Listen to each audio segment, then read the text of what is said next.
Hey guys, I'm Kaya, and the thing about horror franchises is, much like the slashers that star in them, they just don't stop coming. Oh shit! It's been a long time since we released our first guide to gutting Michael Myers, and a lot has changed since then. In 2018, The Shape resurfaced in a soft reboot that reintroduced the terror to a new generation of fans. So, in the interest of keeping our audience safe the next night he comes home, we've updated our guide to incorporate all the new intel. Remakes are all the rage, and we want in on the action, so summon your shrink, hold onto your hangers, and don't lose your head, because this is How to Kill Michael Myers Redux. The first Halloween never explains the reason behind Michael's rampage, or how he can withstand all the punishment Laurie Strode puts him through, like a knitting needle to the neck, a hanger to the eye, a knife to the gut. So before you confront the boogeyman, you should seek therapy. Again, everyone should seek therapy, guys. It's so helpful. After Laurie rips Michael's mask off, his weirdly obsessed psychiatrist, Dr. Loomis, comes to the rescue, emptying his revolver into the Shape and sending him flying off a second-floor balcony. Now today you'd be damn foolish to expect a psycho killer to stay down after 6 measly bullets, but in 1978 it was a huge shock when Loomis looks down to see that Michael's body had disappeared. Lucky for us, we wouldn't have to wait long to see where the Shape scurried off to, because Halloween 2 takes place on the same night as the first movie, in the hospital where Laurie's recuperating from her ordeal. In a controversial move, Carpenter and company reveal that she's Michael's sister. She was born 2 years before he was committed. 2 years after, his parents died and she was adopted by the Strodes. He killed one sister 15 years ago, now he's trying to kill the other. But before the family reunion takes place, Michael has a little fun around Haddonfield Memorial. Have no fear, because Loomis is back to save the day again, and this time he's packing some bad gas. Because it smells, get it? Loomis shoots Michael some more, but this time he doesn't even pretend it's enough to kill him. No! Laurie gets off a couple of rounds right through Michael's eyes, but he still keeps coming. That's when they realize they're in a surgery room surrounded by tanks of gas. Convenient, always.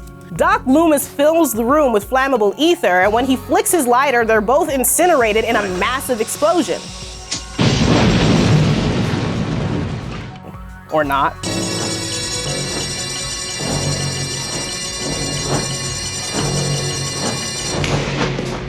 This actually was supposed to be the final appearance of Michael Myers, which is why the third movie is about an alcoholic doctor taking on an evil mass company that no one cares about. What's that? Who cares? But Michael will be back before long, because honestly, you think a little fireball is gonna take out the damn boogeyman? It didn't even kill Dr. Loomis, and he's just an angry old bald guy. But it did put Michael in a coma for a while. In the meantime, Laurie gave birth to her daughter Jamie, Lee Curtis, then died in an off-screen car crash because she had enough of this bullshit. After 10 years, Michael wakes up and ferociously pursues his new niece. He even gets his hands on a shotgun at one point, which is a terrifying thought. Who says guns don't kill people? If you've gotten enough of them, you might even be able to kill Michael, as long as you can assemble a firing squad. Michael sure's got a lot of bullets in him, right? Like, I hope he never has to get an MRI or like go through TSA. It'd be awkward. After the state police pump him full of lead, Michael falls into an old mine shaft that collapses on top of him. Then they chuck in some dynamite for good measure. They should have thrown in the kitchen sink too, though, because of course, Michael survives. The fifth movie is often seen as one of the worst in the series. For one thing, it introduced this Curse of Thorn crap that bogged everything down, and for another, the ending is weak as hell. Dr. Loomis drops a metal net on him and shoots him with tranquilizers that use the same effect as the silencer in GoldenEye. Then he bats him around with a wooden plank until the cops take him to jail, which promptly gets blown up by a spooky cult leader who helps him escape. 30 episodes of How to Kill later, and I still hate this cult stuff. And there's only one man who can put a stop to it. Paul Rudd. Mm-hmm. Okay. Oh! I'm okay. He plays a grown-up Tommy Doyle, the little kid from the first movie. Michael chases him into a medical lab inside an insane asylum where the cult is using Michael's DNA to grow evil babies, which is redundant because all babies are evil, but also, have I mentioned how bad this cult stuff still sucks? Tommy injects Michael with some magic goo, whacks him in the head a few times with a pipe, and that's it. The last we see of Michael is a shot of his mask lying on the floor with Dr. Loomis screaming in the background. The whole movie is a mess, and the alternate ending doesn't help much either. Which is why Halloween H2O made the right move by disregarding every film but the first two. They made the wrong move with the name, but the right move there. Cool. Jamie Lee Curtis returns, revealing that Laurie faked her death all those years ago, and once Michael finds out, he slices and dices his way through the best cannon fodder 1998 had to offer, including LL Cool J, who somehow survives the night, against all odds. I thought...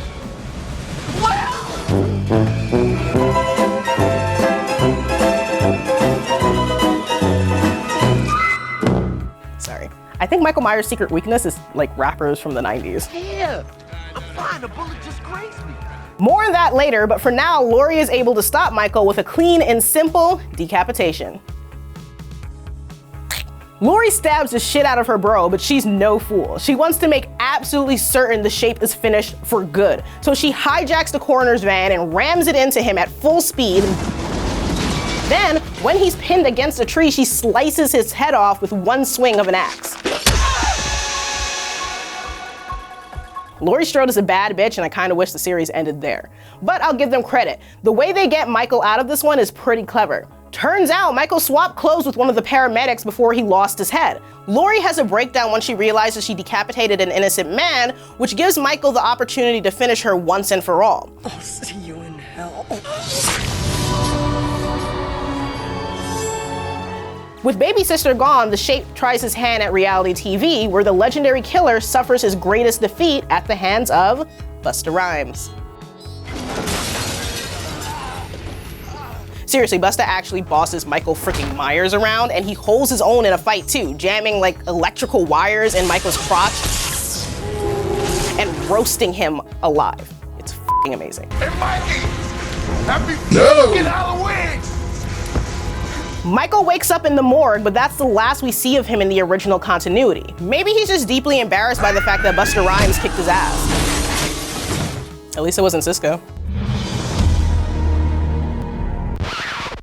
So here's the part on Slash Course where we shit on the inevitable remake. But just like the 2018 film, Rob Zombie's 2007 Halloween wasn't actually that bad. I agree, it wasn't. So let's see what it takes to bring down the bigger, more brutal Shape. The first remake follows the original ending pretty closely. Loomis shoots Michael, then Laurie and her brother tumble off a balcony. But this babysitter isn't taking any chances. She points the gun at his face and boom, headshot. The second zombie Halloween is a little more off the rails, but it's still interesting. Michael wakes up in an ambulance again, and we learn he's seeing visions of his dead mother commanding him to kill. Still better than any cult. At the end, Mikey gets shot some more and falls into some spiky farm equipment. Then Laurie finishes the job with a bit of the old stabby stabby. Burying Michael's trademark knife right in his skull. That about wraps up the zombie-verse, although the Shape wouldn't stay dead for long. 2018's hugely hyped reboot delivered in a big way, ditching the curses, canon, and convoluted kinship to deliver a stripped-down throwback to the glory days of slasher cinema. Gotcha!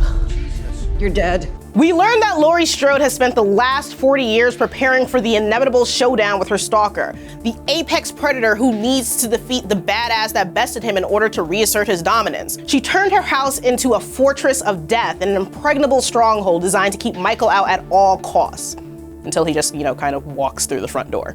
Laurie definitely gets her licks in. She blows off two of her former brother's fingers with a shotgun, and the two engage with some mutual stabbing. Happy Halloween, Michael. Soon, the whole Strode family gets in on the fun. Her daughter Karen shoots him in the chest, and even Allison gets to plunge a kitchen knife into her grandma's nemesis. I just like the f***ing family. It's just like, hey, how are you doing? Hey, how are you?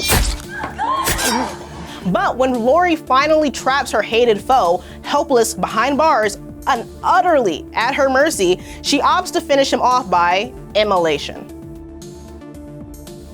Which actually I found pretty unsatisfying, because come on Laurie, you spent 4 decades plotting your revenge, living in fear and anticipation for the moment that your tormentor returns. And when the moment comes where you can end his reign of terror and ensure your family's safety for good, you don't even stick around to see the body? Blow his head off, chop off his limbs, drown him in cement and throw him in Lake Michigan, anything but fire. I mean, like, did you even see Halloween 2? Well, okay, I guess that one doesn't count anymore. And there's no real reason for her to believe he can survive a room full of flames, but still, throwing a flare and walking away doesn't seem like the Laurie that the movie spent 2 hours building up. I'll accept my payment. Obviously, you don't want to end your big reboot with the definitive final death of its star. There's a shitload of money to be made after all. And while it begs the question of what the hell they're gonna call the sequel, because after all, there's already 2 Halloween 2s in existence, rest assured that when the Shape stalks the streets again, Kaya will be here to help. Happy Halloween! Thanks for watching, guys, and thanks for checking out the all-new Slash course. What would you do if Michael Myers was trying to murder you? How would you slay the Shape? Could you beat the boogeyman? Leave a comment, let me know, and please subscribe to Now This Nerd.